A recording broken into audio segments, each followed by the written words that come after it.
दोस्तों, इंडिया के सबसे बड़े बिजनेसमैन और दुनिया के अमीर तरीन आदमी यानी कि मुकेश अंबानी, जो कि इंडिया के सबसे बड़े बिजनेस टाइकून हैं, उन्होंने सिर्फ और सिर्फ 10 दिन में 25 करोड़ रुपए कमा लिए। तो ये है सबसे बड़ी हैरानकुन बात। लेकिन दोस्तों, आखिर ये सब मुमकिन कैसे हुआ और कब हुआ? आइए इस कहानी के हर पहलू को डिटेल से देखते हैं और ये भी जानेंगे आज कि इतना बड़ा फाइनेंशियल बूस्ट आखिर कैसे आया और ये सब मुमकिन कैसे हुआ। लेकिन ये सब जानने से पहले आप मेरे चैनल को सब्सक्राइब करें और बेल आइकन प्रेस करना ना भूलिएगा। तो चलिए वीडियो को स्टार्ट करते हैं।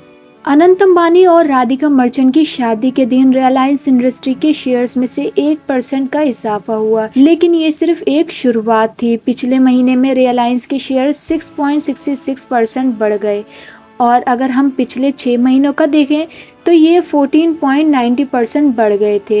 ये इतनी बड़ी ग्रोथ कहाँ से आई? आज तक के मुताबिक मुकेश अंबानी की नेटवर्थ सिर्फ 10 दिनों में 25,000 करोड़ रुपए बढ़ गई है, जो लगभग $3 मिलियन के बराबर है। ये ग्रोथ इतनी ज़्यादा कैसे हुई, आइए जानते हैं।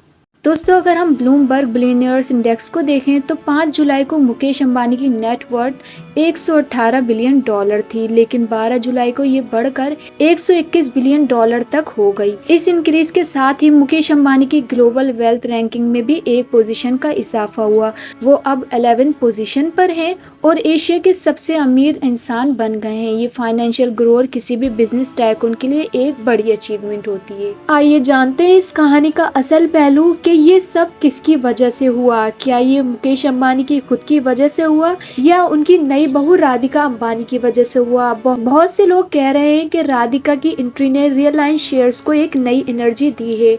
शादी के बाद शेयर्स की इतनी तेजी से ग्रोथ और मुकेश अंबानी की नेटवर्थ का इतना ज्यादा इजाफा शायद नई बहू की गुड लक की वजह से हो रहा है। राधिका अंबानी को लेकर कई लोगों का कहना है कि उनकी एंट्री के बाद ही सब कुछ अच्छा होने लगा है। दोस्तों, क्या ये सिर्फ एक कोइंसिडेंस है या राधिका की प्रेजेंस का कुछ असर है? रिलायंस इंडस्ट्री का फाइनेंशियल परफॉर्मेंस शादी के बाद के दिनों में एक यूनिक केस बन गया है। अब ये इन्वेस्टर या एनालिस्ट ही बता पाएंगे इस सडन ग्रोथ के पीछे की क्या वजह हो सकती है। क्या ये सिर्फ एक मार्केट ट्रेंड है या कुछ स्ट्रेटेजिक चेंजेस हैं जो कंपनी ने इम्प्लीमेंट किए हैं? क्या अनंत और राधिका की शादी ने कंपनी की इमेज और इन्वेस्टर्स के कॉन्फिडेंस को बूस्ट किया है?